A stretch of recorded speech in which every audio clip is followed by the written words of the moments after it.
when we say Anambra vision African Dubai Taiwan, mana even the mother when they talk Dubai Taiwan, but you know overnight skyscrapers are there available in Dubai Taiwan on the development and the foundation of Taiwan.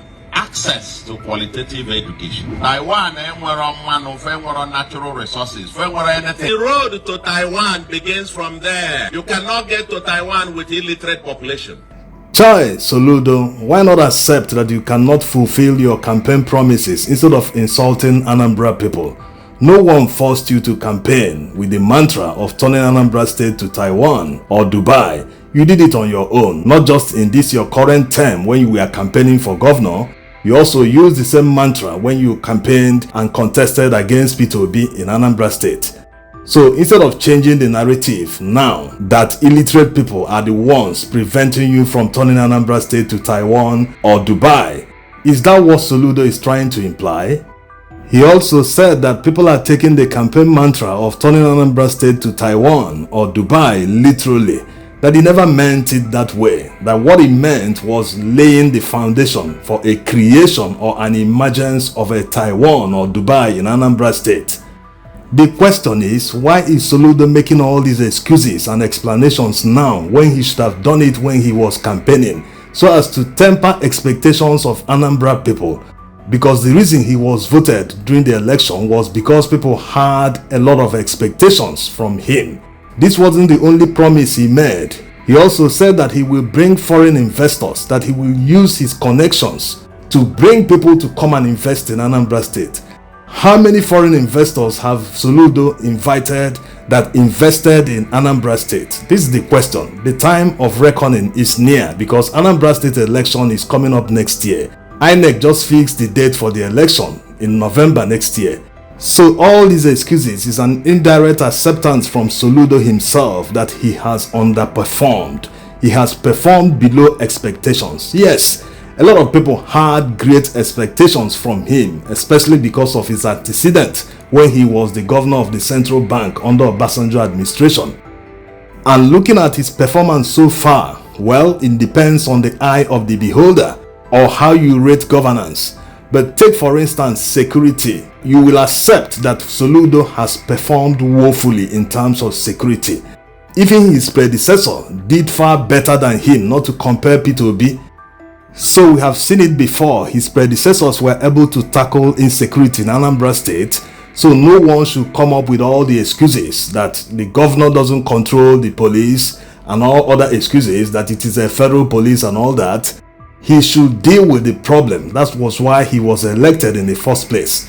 Any governor that cannot solve insecurity in his state has no business continuing in office or being re-elected. Yes, because in an atmosphere of insecurity, nothing works. Businesses cannot thrive. Once it's 6 p.m. in the evening, everyone will be running home. So imagine an atmosphere of security. Everywhere is secure. People will stay in their offices and business places and shops till up to 10 p.m. in the evening. Yes. And you know the ripple effect. The more people stay longer in their workplaces, the longer they work, the more they stay productive. The people employing them might even employ more people to work the extra hours. When you spread your investment, some will go up, some will come down, but overall, the company is still there, the company is still doing well, it's still part of a global chain and everything. I needed to explain it not because I'm defending comment by my brother. My brother is the brother, I remain my brother, we're very close, I remain prayerful for him. For other things which I didn't succeed, God has given him opportunity to do it and succeed. For me, yes. So if there's anything pending, governance, you don't finish. People are still in government in America. So you stop where you stop, other people will continue from there. I don't look back. He's the governor of my state. I'll always, he's my senior brother. He's even more intelligent because he's a professor. I'm a trader. So he knows more. So he will be able to do things better than I'm doing it. You know, I've done my little own as a trader. Now the professor is there. He will do his own as a professor. The schools that didn't roof, you roof them. That's how government goes. Another person comes, do his own. Apart from insecurity, there's another serious letdown from Soludo. In today's Nigeria, that petrol is selling for above 1,200 naira in Anambra State. Why isn't there any CNG station or conversion center in Anambra State? Yes, it is the role or responsibility of the federal government to do that like they are doing in other states. But at least a serious governor would have used his good office to influence things to make sure that they bring at least one. Even if it's just in Onitsha, the commercial capital of Anambra State, at least one CNG station where all these huge trucks and public buses can come and refill CNG so that transportation costs will be reduced in Anambra State. He hasn't done any of this. When you see the list that they publish periodically of CNG stations that they plan to open in many states across Nigeria, Anambra never features in the list. Why is that? What is Soludo doing? So like already said, it depends on how you rate governance. In terms of road construction, he's doing his best. But this isn't the way to construct roads in the 21st century, especially coming from someone who campaigned on a mantra to turn Anambra State to Taiwan or Dubai. Building single roads in this modern era means that even if we are given 100 years or even 500 years, we'll still be constructing single roads. By the time you finish constructing one single road that connects one community, maybe in 10 years time or in 4 years time, you come back to build the other one connecting it to the west, you find out that the one connecting it to the east is already dilapidated. That means you're turning around in circles. The entire area can never develop. It can never turn from a third world country to a first world country. The best way to construct roads if you want to change the environment very quickly is to construct all of them at once. Yes, it might sound impossible, but if you have a thriving economy, you can support it. Just take a loan. Measure all the roads in Onitsha. Not just Onitsha, but the greater Onitsha metropolis. Measure all the roads from start to finish. And you can divide the entire greater Onitsha into 4 or 5. Award different districts to different contractors. Let them start from the beginning to end and construct all the roads and drainages and link everywhere up.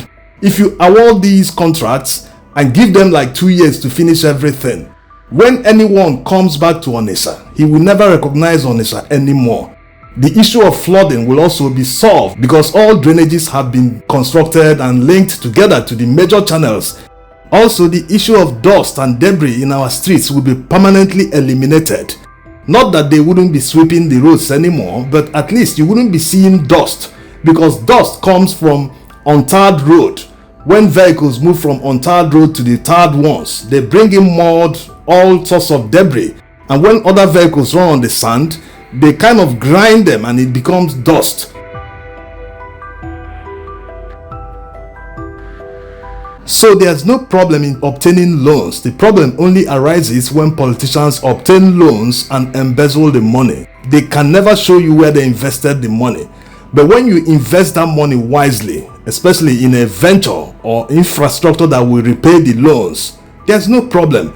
Every governor shouldn't shy away from obtaining a loan from a financial institution to invest in a profitable venture that will add value and employment to their state. There's nothing wrong in that, but they must conduct serious feasibility studies to make sure that it is not a white elephant project. Governance isn't hard, it's just that Nigerian politicians spend more time on propaganda instead of allowing the works that they do to speak for them. Yes, you don't need to show performance to anyone, show workings, try to impress people. No, just do the job. People will start praise singing for you. You'll be surprised. Things that you didn't think will matter, people will take it upon themselves and start singing your praises. So this is simple to achieve, but you know, like always, personal interest of Nigerian politicians always come first, more than national or collective interest. Thanks for watching. You cannot get to Taiwan with illiterate population. And I will decide there in Anambra, for Anambra to become the Taiwan of tomorrow, we have to lay the foundation today. And that no particularly must have access to qualitative education.